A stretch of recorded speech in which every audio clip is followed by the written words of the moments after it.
Capítulo 13. Durante todo el viaje de Areguá a Asunción, Indalecio se le pasó pensando en esa carta que llevaba para don Ezequiel Ábalos. La había abierto, leído y vuelto a poner dentro de los otros sobres. Los nombres de las personas que se mencionaban en ella estaban todos escritos con iniciales. Dedujo que la F se refería a Florino, pero la inicial que le intrigaba era esa O. No podía ubicarla entre los nombres de sus conocidos. ¿De quién mierda será?, se repetía mientras se dirigía a la casa de don Ezequiel. Cuando Indalecio venía a Asunción, se vestía con sus mejores ropas y se acicalaba con esmero. El médico, semidesnudo y desmelenado de Areguá, desaparecía bajo un traje de lino blanco almidonado, un sombrero de Panamá del mismo color y unos zapatos de gamuza blanca con aplicaciones de cuero marrón. Hoy se había puesto una corbata rojiza porque corría la voz de que las bandas de guiones rojos que merodeaban por la ciudad respetaban a los transeúntes que llevaban una corbata de este color. Además, tenía que ir al Instituto de Previsión Social, y el color de esa corbata lo ayudaría para ser bien recibido y con cordialidad desde el portero hasta el Ese don Ezequiel Ábalos debe andar por los 70 años. La última vez que lo vi fue en el año 1942 en un mitin político. Casi todo su discurso lo pronunció en guaraní. Hablaba con voz abaritonada y con ademanes teatrales. Se lo consideraba un gran orador. Fue uno de los ministros de Hacienda que más rápidamente se enriquecieron. Solo necesitó estar un año en el ministro para hacerse de una estancia. Y he oído decir que es caprichoso y autoritario. Indalecio se detuvo frente a la casa de don Ezequiel, que era una casa común con zaguán y 2 balcones. Las persianas y la puerta de la calle se veían descoloridas por el sol y las lluvias. Tocó el timbre. Salió a recibirlo una mujer campesina, pobremente vestida, descalza y con una larga trenza en el pelo, que le llegaba hasta la cintura. Al preguntarle en guaraní si estaba en casa don Ezequiel, Indalecio oyó un ligero ruido en una de las persianas. Alguien lo estaba escuchando. Luego le dijo a la mujer, siempre en guaraní, que venía de parte del padre Esquivel de Areguá. La mujer entró y casi enseguida volvió para hacerlo pasar a una galería que daba sobre un patio embaldosonado, en el centro del cual había un aljibe con un porta roldana de hierro labrado cubierto de orín. Diseminadas por el patio se veían grandes macetas con plantas. Indalecio se quedó un buen rato solo. Tenía la sensación de que alguna parte lo estaban observando y examinando. Por toda la casa se extendía un profundo silencio, como si nadie lo habitase. Solo llegaba hasta él, desde el fondo, el ruido de varios pájaros que parecían saltar dentro de una jaula. Cuando apareció don Ezequiel Ábalos, descalzo y en calzoncillos, Indalecio sintió vergüenza de su traje de hilo y su sombrero de Panamá. «Me perdona que lo reciba así», dijo don Ezequiel, lanzando una rápida mirada a sus canillas flacas, peludas y estebadas. «La verdad es que no quise hacerlo esperar. Yo soy el doctor Indalecio Rolón Palacios Maíz», dijo Indalecio a modo de presentación. «Ah, sos el hijo del famoso cirujano Indalecio Jacinto Rolón, le contestó don Ezequiel, estrechándole la mano. Un gran cirujano, lo traté mucho a tu padre en la Revolución de 1904. Yo entonces empezaba a hacer mis primeras experiencias políticas. Indalecio pensó que don Ezequiel aparentaba tener menos años por su baja estatura, su delgadez, la enjutez de su rostro y esa calvicie casi total, donde parecía unos pocos pelos descoloridos que no se sabía si eran rubios o blancos. Don Ezequiel tomó el sombrero de Indalecio y le invitó a quitarse el saco. Se sentaron en la galería.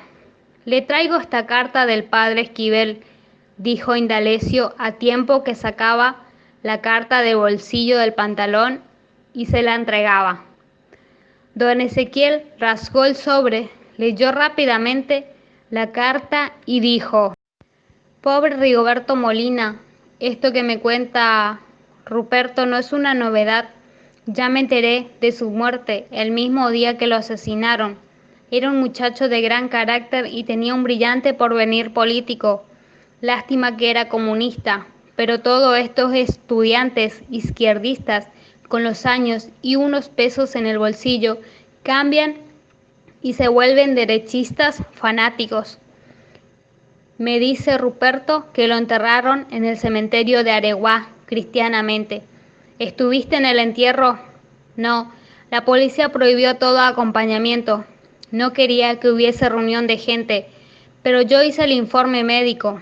Molina tenía varios tiros de ametralladoras en la espalda. En el mismo sumario policial se declara que le dieron la voz de alto, desobedeciéndola. Vos ni te imaginás, le contestó don Ezequiel, la cantidad de gente que muere en estos días en las calles y hasta dentro de sus casas por no respetar la voz de alto. Cualquiera diría que toda la gente se ha vuelto sorda de golpe. Quiero escribirle unas líneas de contestación a Ruperto. ¿Vas a poder llevarme la carta? Con mucho gusto, le respondió Indalecio.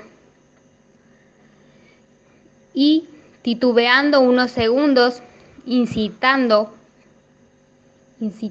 por la curiosidad, preguntó: Parece que están metidos en una grande, don Ezequiel. ¿No te contó nada, Ruperto? ¿Tampoco Florino, Villalba? Le preguntó don Ezequiel, al parecer asombrado de que Indalecio no supiese nada de la conspiración que preparaban. Aquí ya es Vox Populi, nuestro futuro golpe. Toda Asunción habla de él.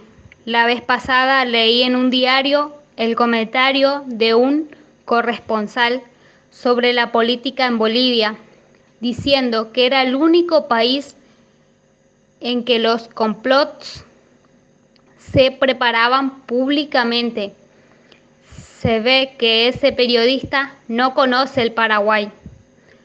Con el objeto de seguir conversando del tema y hacer más averiguaciones, y a la vez convencido de la poca capacidad revolucionaria de Florino, Indalecio criticó la intervención que le daban a este.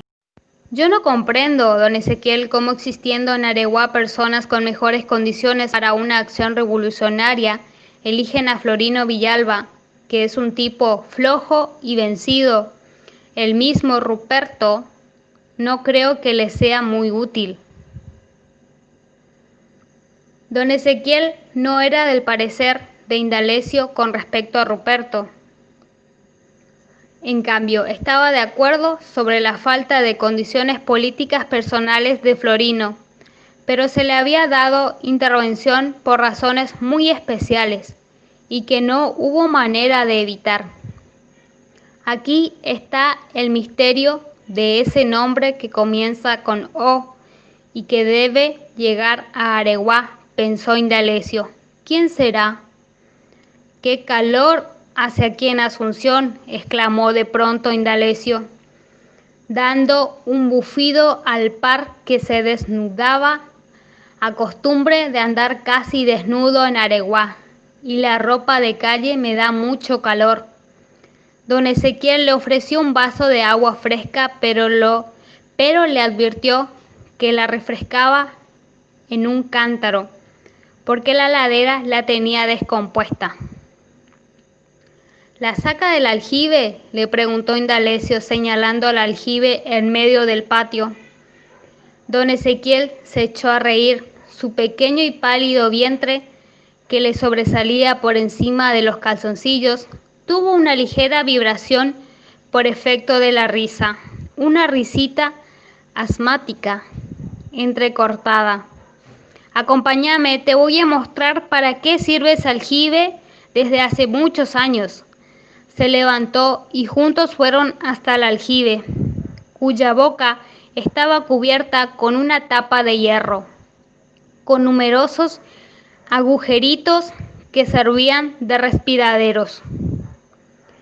Este aljibe lo he utilizado como escondite en las decenas de conspiraciones en que he participado, dijo don Ezequiel, levantando la tapa.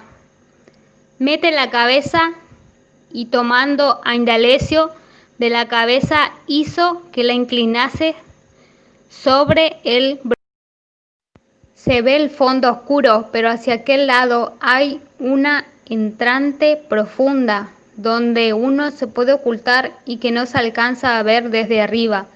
¿Vos lo conocés a Casimiro Huertas, que ahora está en Areguá? Preguntale si recuerda este aljibe. Él estuvo escondido aquí cuando el golpe del año 15. Se vino escapando de su casa de la avenida Colombia y lo tuvimos escondido en el aljibe. En cuanto la policía llamaba a la puerta de calle, lo bajamos al fondo. Yo recuerdo esa revolución del año 15. Tenía entonces alrededor de 18 años, dijo Indalecio.